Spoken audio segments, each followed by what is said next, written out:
Hello dear students, आज अपन बात करने वाले हैं पोमग्रेनेट के बारे में। पहली वाली क्लास में अपन ने बात की थी बेर के बारे में, और अब बात करने वाले किसके बारे में? पोमग्रेनेट के बारे में, अनार के बारे में अपन बात करने वाले हैं।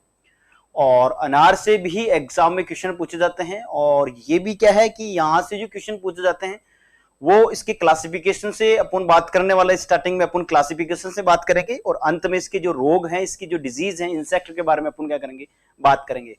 और कौन से क्वेश्चन आपके एग्जाम में पूछे जाएंगे वो क्वेश्चन भी अनार से रिलेटेड, क्योंकि pomegranate is very important fruits. जो अपन बात करें कि ये राजस्थान की जलवायु में भी इनका सर्वाइवल हो जाता है ये, और इसका जो प्रोडक्शन होता है वो भी अच्छा होता है।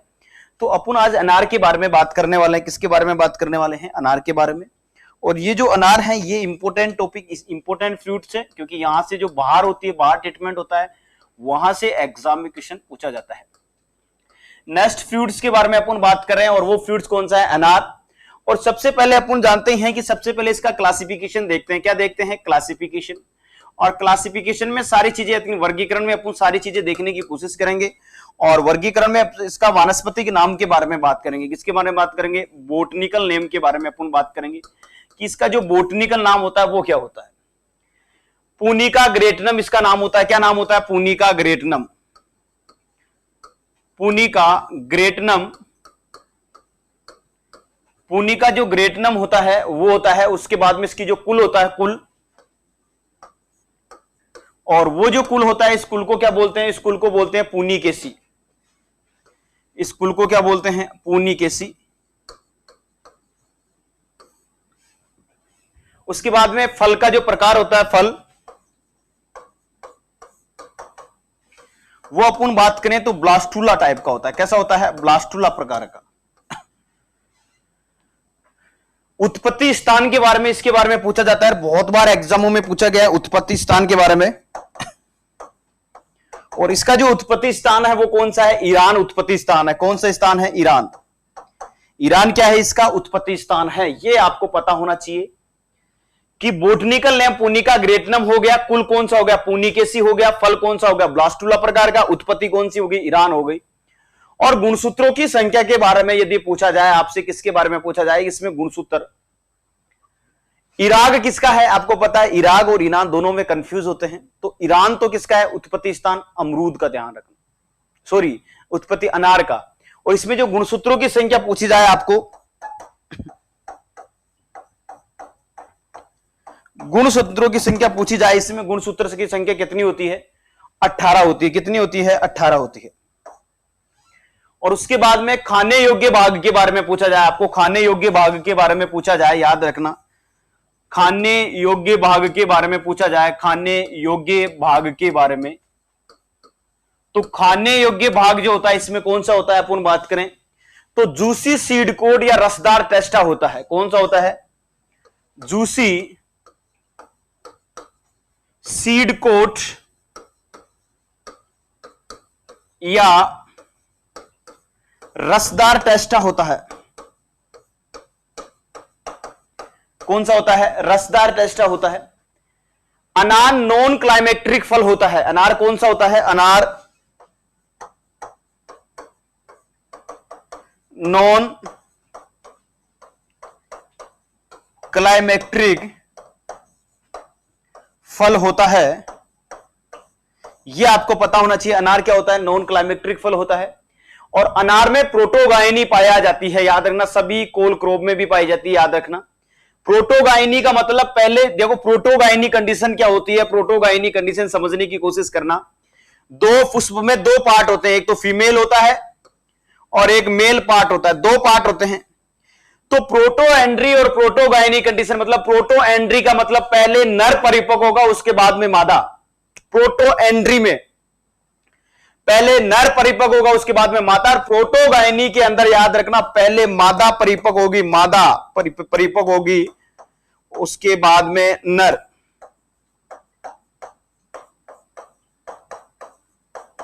तो ये प्रोटोगाइनी कंडीशन कहलाती है। ये कौन सी कंडीशन कहलाती है? प्रोटोगाइनी। प्रोटोगाइनी कंडीशन कहलाती है। उसके बाद में पुष्पक्रम हाइपेंथोडियम यानी कि हाइपेंथोडियम प्रकार का होता है। पेंथोडियम प्रकार का, हाइपेंथोडियम प्रकार का।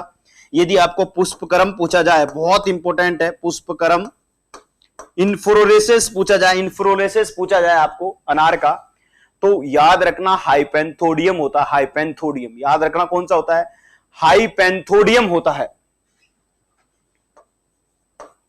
हाइपेंथोडियम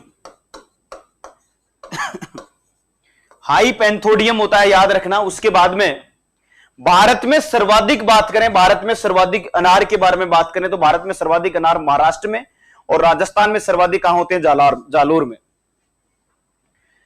भारत में सर्वाधिक अनार, भारत में सर्वाधिक अनार के बारे में अपन बात करें तो सर्वाधिक अनार कहां होते हैं, भारत में सर्वाधिक अनार होते हैं, आपको पता होना चाहिए महाराष्ट्र में होते हैं। कहां पे होते हैं, महाराष्ट्र में। और उसके बाद में पूछ रही कि राजस्थान में सर्वाधिक अनार,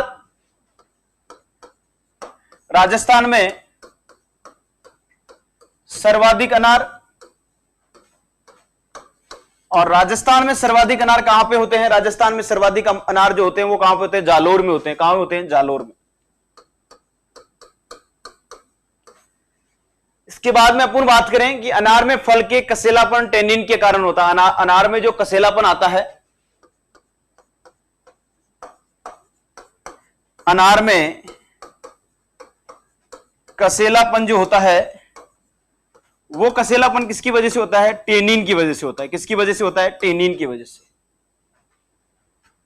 उसके बाद में आपको पूछा जाए कि अनार में जो कसेलापन होता है वो टेनिन के कारण होता है। टीएसएस के बारे में यदि आपको पूछा जाए कि अनार में टीएसएस जो होता है परिपक्वता के समय, टोटल सोल्यूबल साल्ट के बारे में बात करें तो वो कितना होता है, 12.6% होता है। कितना होता है, 12.6% ब्रिक रेशियो होता है, ध्यान रखना। 12.6 ब्रिक्स रेशियो टीएसएस होता है, टोटल सोल्यूबल साल्ट जो होता है 12.6 ब्रिक्स रेशियो होता है। और ये चीजें आपको पता होनी चाहिए। अनार में जो टीएसएस जो एसिड रेशियो होता है, टीएसएस और एसिड का जो रेशियो होता है, याद रखना एक रेशियो बार बार पूछा जाता है कि अनार में टीएसएस और एसिड रेशियो जो होता है वो एसिड रेशियो कितना होता है आपको पता होना चाहिए, वो होता है 70:1। ये आपको पता होना चाहिए कि अनार में जो टीएसएस एसिड रेशियो होता है वो 70:1 होता है। और अनार, खजूर, पपीता और नारियल, ये चिक्कू जिसके बात करें या काजू के बारे में बात करें तो ये एनोपोली है, मतलब वायु के द्वारा परागण होता है। तो अनार में किसके द्वारा परागण की क्रिया किसके द्वारा होती है, परागण की क्रिया होती है वायु के द्वारा। किसके द्वारा होती है, वायु के द्वारा होती है। सर अनार जो होता है उसमें अनार में कुष्ठ और काशी को रोगियों के लिए उपयोगी माना जाता है। अनार में वायु के द्वारा होता है। और कौन से फ्रूट जैसे खजूर, पपीता, नारियल, इनके चिक्कू, इनमें भी वायु के द्वारा ही क्या होता है, परागण होता है। और अनार तथा कुष्ठ रोग जो होते हैं, अनार में अपन औषधीय रूप देखें, मेडिसिन वैल्यू देखें तो अनार जो कुष्ठ रोगी होते हैं, जो खांसी जो होती है, जिनको खांसी जो होती है और जो खांसी से रिलेटेड रोगी होते हैं उनके लिए उपयोगी माना जाता है। उसके बाद में अपन नेक्स्ट चीज के बारे में बात करें, इसके प्रवर्धन के बारे में। किसके बारे में बात करें, प्रवर्धन के बारे में। और प्रवर्धन से एग्जाम में क्वेश्चन पूछा जाता है, आपको पता होना चाहिए कि हार्डवुड कटिंग, यानी कि इसकी जो व्यवसायिक प्रवर्धन है, कलम और हार्डवुड कटिंग, ध्यान रखना, कलम या हार्डवुड कटिंग, वुड कटिंग के द्वारा, ध्यान रखना, कलम या हार्डवुड कटिंग के द्वारा। और ये कैसी है, कॉमर्शियल मेथड है, व्यवसायिक विधि है, व्यवसायिक विधि है, ये आपको पता होना चाहिए। शीर्ष जड़ फुटान के लिए यदि आपको पूछे कि शीर्ष जड़ फुटान के लिए, जड़ फुटान के लिए या रूट प्रमोशन के लिए, शीर्ष जड़ फुटान के लिए यदि आपको पूछे शीर्ष जड़ फुटान के लिए इंडोल ब्यूटायरिक एसिड यानी कि 3000 ppm का प्रयोग करते हैं, IBA, और वो कितना 3000 ppm का क्या करते हैं, प्रयोग करते हैं। इंडोल ब्यूटायरिक एसिड का क्या करते हैं, प्रयोग करते हैं। उसके बाद में अपन बात करें कलम हार्डवुड कटिंग के द्वारा व्यवसायिक विधि है। शीर्ष जड़ फुटान आईबीए 3000 पीपीएम का प्रयोग करते हैं। अन्य विधि अपन बात करें, कोई अन्य विधि के बारे में अपन बात करें, किसके बारे में बात करें, अन्य विधि के बारे में। और ये जो अन्य विधि के अंतर्गत अपन बात करें तो इसमें अपन क्या करते हैं, गुठी दाब या एयर लेयरिंग, गुठी दाब या एयर लेयरिंग,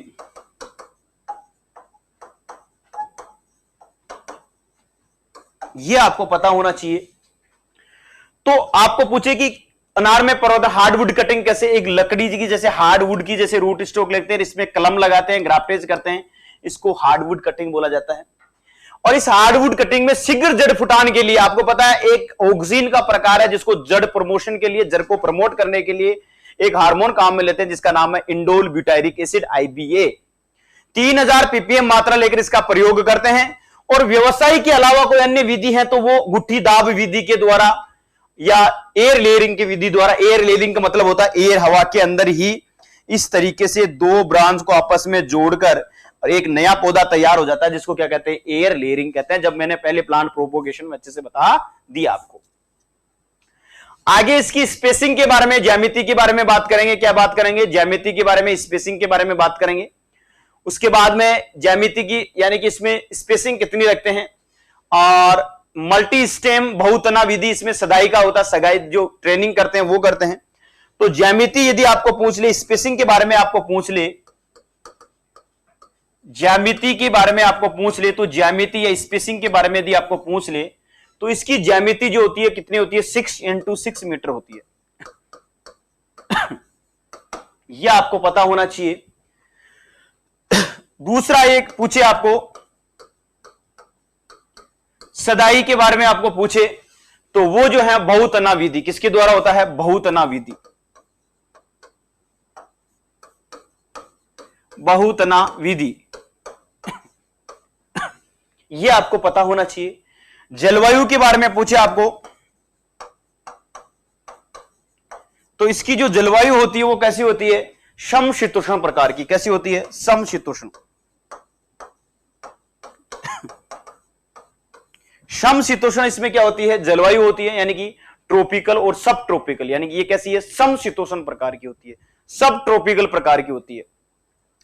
जिसके अंदर अपन बात करें, गर्मी के दिन में गर्म हवाएं चलती है, सर्दी के दिन में ठंडी होती है। उसके बाद में एक चीज और पूछी थी, इसका भंडारण का समय। भंडारण का समय अपन बात करें, स्टोरेज यदि अपन रख सकते हैं, इसको भंडारित कर सकते हैं तो वो कर सकते हैं। टेम्परेचर याद रखना 5 सेंटीग्रेड टेम्परेचर, और रिलेटिव ह्यूमिडिटी अपन को बात करें तो 85 से 90% इसमें नमी होनी चाहिए। इस टेम्परेचर पे इसको और इस रिलेटिव ह्यूमिडिटी पर इसको क्या कर सकते हैं, लगभग 1 सप्ताह से ज्यादा तक अपन बात कर सकते हैं, इसको भंडारित कर सकते हैं, स्टोरेज कर सकते हैं। तो ये जो बहुतना विधि के द्वारा इसमें ट्रेनिंग की जाती है, ध्यान रखना, ट्रेनिंग मेथड जो यूज करते हैं, मॉडिफाइड लीडर सिस्टम नहीं इसमें करते हैं, मल्टीपल स्टेम कटिंग या मल्टीपल स्टेम मेथड बोलते हैं। इसको क्या बोलते हैं, मल्टीपल स्टेम मेथड बोलते हैं, जिसके स्टेम को बार बार काटा जाता है, मल्टीपल किया जाता है। उसके बाद में भंडारण आपको बता दिया। उसके बाद में इसकी उपज याद रखना आप कि 60 से 70 किलोग्राम प्रति पौधा। अब लास्ट में मैं आपको बता दूंगा। उसमें एक चीज एग्जाम में जरूर क्वेश्चन पूछा जाता है, बाहर से रिलेटेड क्वेश्चन पूछा जाता है। और बाहर का मैंने अमरूद में भी बताया था कि एक पौधे में एक साल में 2 या 3 बार पुष्पन की क्रिया होना क्या कहलाता है, बाहर कहलाता है। और मुख्य रूप से कौन किस किस में आता है, अमरूद में भी आता है, अनार में आता है, नींबू वर्गीय फलों में भी आता है। तो वही आपको पता है बहार जो होती है, अनार जो मैंने अमरूद में जो बहारें आपको बताई उसी टाइम पर इसमें भी यही बहारें आती है। वही अस्त बहार आती है, मृग बहार आती है, अंबे बहार आती है। सबसे श्रेष्ठ बहार कौन सी होती है अनार की, वो होती है अंबे बहार की अधिक मांग होती है, अंबे बहार की मांग अधिक होती है। राजस्थान के लिए उपयुक्त बहार कौन सी होती है, मृग बहार होती है। यानी कि जून जुलाई के अंदर अपन को पता है कौन सी बहार आती है, मृग बहार आती है। पुष्पन का समय आता है और नवंबर दिसंबर में इसमें फ्रूटिंग आती है। तो ये जो होता है ये कौन सा, मैंने अमरूद के जैसे बता दिया, जो बहार मैंने अमरूद में गवावा बताया था वही बहार आने का टाइम और फ्रूटिंग का टाइम होता है। तो ये मृग बहार जो होती है, मृग बहार जो होती है राजस्थान के लिए उपयुक्त है।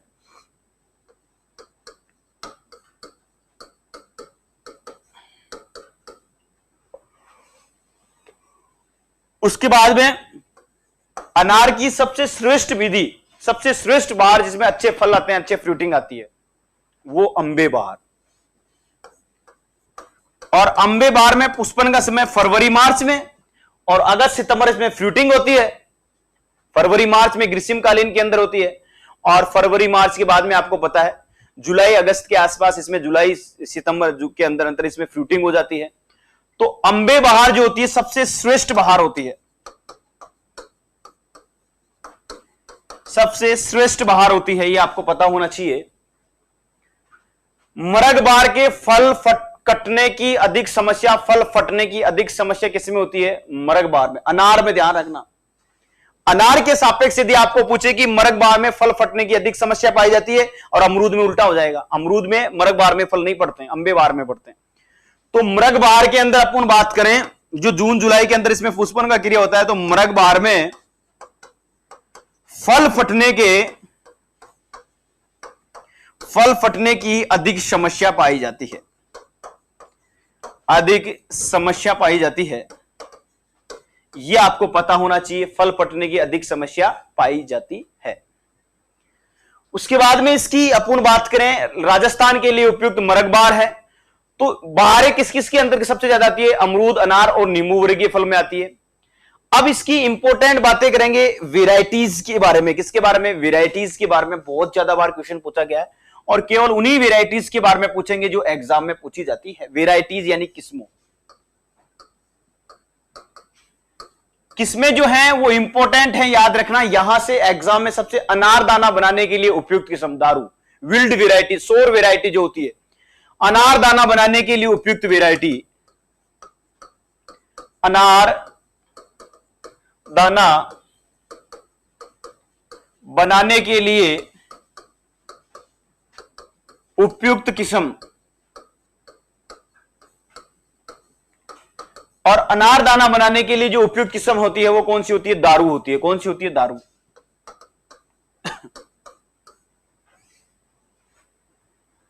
और विल्ड वेराइटी है, कौन सी वेराइटी है? विल्ड वेराइटी है।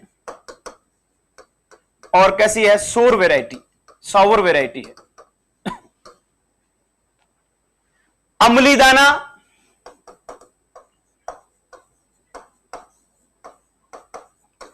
और अम्ली दाना जो वेराइटी है उसके बारे में अपन बात करें, गणेश इंटू नन्ना,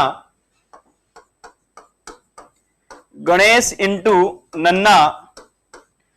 और ये जो है IIHR द्वारा विकसित की गई है, Indian institute horticulture research, IIHR द्वारा, Indian institute of horticulture research Hesaraghatta Bangalore के अंदर है। वहां से क्या की गई है? द्वारा ये की गई है, विकसित की गई है। और ये किसके लिए? हाई डेंसिटी प्लांटिंग के लिए उपयुक्त है। हाई डेंसिटी प्लांटिंग के लिए उपयुक्त है।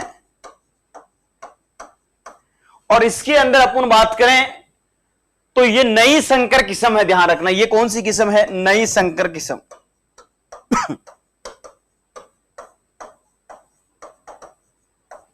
ये आपको पता होना चाहिए अम्ली दाना के बारे में। इसके बाद में अगली अपन बात करें, अगली जो वेराइटीज के बारे में अपन बात करने वाले हैं,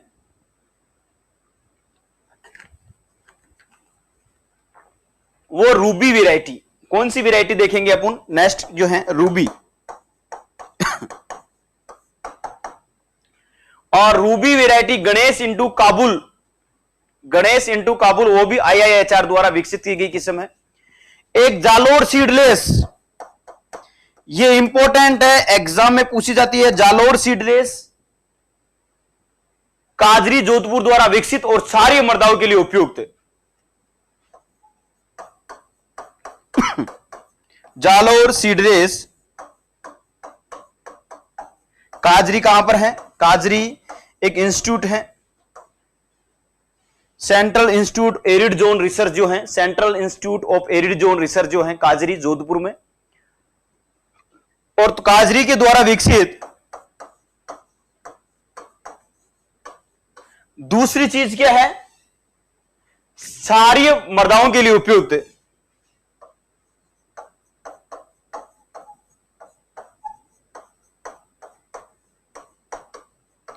क्षारीय मृदाओं के लिए क्या है, ये उपयुक्त हैं। तो ये सारी चीजें आपको पता होनी चाहिए। उसके बाद में डोलका,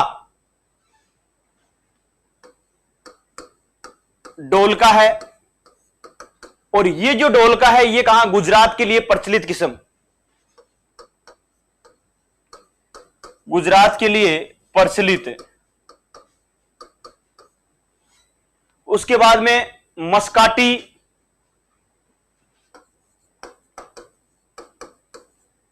ये मस्काटी हो गई, डोलका गुजरात के लिए, मस्काटी भी है। जोधपुर रेड राजस्थान की स्थानीय किस्म है, जोधपुर रेड राजस्थान की क्या है, स्थानीय किस्म है। आपको पूछे कि राजस्थान की स्थानीय किस्म,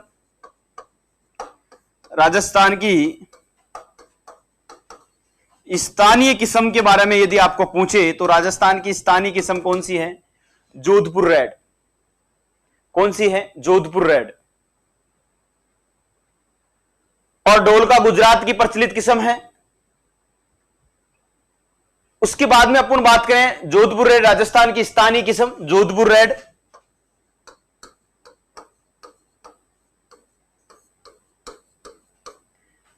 उसके बाद में अपन बात करें गणेश, जो है गणेश, और ये जो गणेश है, ये गणेश कहां के लिए, आलंदी से चैन, महाराष्ट्र से प्रचलित किस्म, G137 कॉलोनल सिलेक्शन के द्वारा तैयार की गई है, कॉलोनल चैन। उसके बाद में मर्दुला, और मर्दुला जो किस्म है वो मर्दुला कहां से है, गणेश इंटू गुलाबेसा है, गणेश इंटू गुलाबेसा। उसके बाद में अपन बात करें भगवा जो होती है, भगवा वैरायटी जो होती है, भगवा, भगवा वैरायटी जिसको बोलते हैं, भगवा किसको बोलते हैं, भगवा जो वैरायटी होती है जिसको सिंदूरी बोलते हैं। और एग्रीकल्चर सुपरवाइजर 2018 में क्वेश्चन पूछा गया, भगवा या जिसको अपन सिंदूरी बोलते हैं। और ये जो सिंदूरी वैरायटी होती है, भगवा या सिंदूरी, महाराष्ट्र में प्रचलित किस्म है जिसका रंग चमकीला लाल, इसलिए इसको क्या कहते हैं, रंग चमकीला। और ये भगवा एग्रीकल्चर सुपरवाइजर में क्वेश्चन पूछा गया जिसका दूसरा नाम है सिंदूरी। तो सिंदूरी कौन से फल वृक्ष की किस्म है, सिंदूरी है अनार की, आपको पता होना चाहिए। और इसका रंग कैसा होता है, चमकीला लाल होता है। रंग कैसा होता है, रंग के बारे में पूछे तो रंग होता है चमकीला लाल, चमकीला लाल रंग होता है, यह आपको पता होना चाहिए। ज्योति के बारे में अपन बात करें, ज्योति के बारे में, और ज्योति जो वैरायटी है वो कौन सी है, ज्योति बेसिन सीडलेस, बेसिन सीडलेस और ढोलका, बेसिन सीडलेस और किसके क्रॉस से तैयार की गई है, ढोलका से। उसके बाद में कंदारी वैरायटी आती है, कौन सी आती है, कंदारी। और कंदारी के बारे में अपन बात करें तो वो है विदेशी किस्म, कौन सी है, विदेशी किस्म।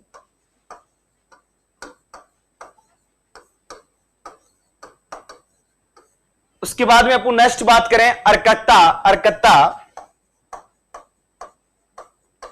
और ये अरकत्ता कहां की प्रचलित है, विदेशी किस्म है ये भी, और प्रोसेसिंग के लिए उपयुक्त किस्म है, प्रसंस्करण के लिए उपयुक्त किस्म,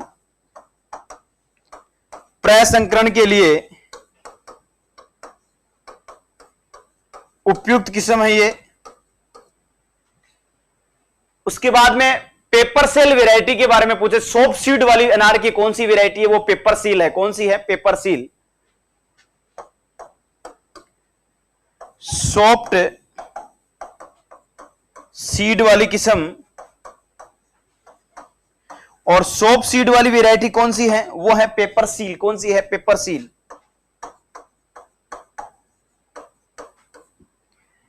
उसके बाद में वंडरफुल यूएसए की किस्म है, जो औसत फलों का वजन इसमें सर्वाधिक होता है।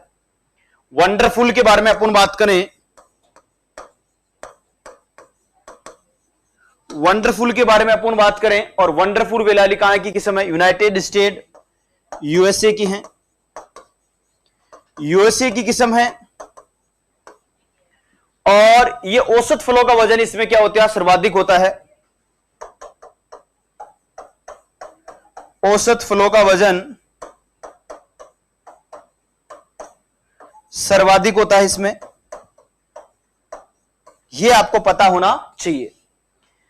इसके बाद में अपन नेक्स्ट चीज बात करने वाले हैं, और वो नेक्स्ट है फल पकाने के सहनशील किस्में कौन सी, कंदारी और लांदी है।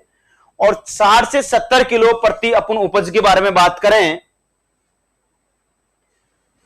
उपज के बारे में बात करें, लास्ट में अपन यील्ड के बारे में बात करें, तो लगभग 60 से 70 केजी प्रति प्लांट इसकी क्या होती है, उपज होती है। और इसका जो प्रमुख कीट होता है अनार की तितली, विरकोला, विरकोला, विरटिनिकोला,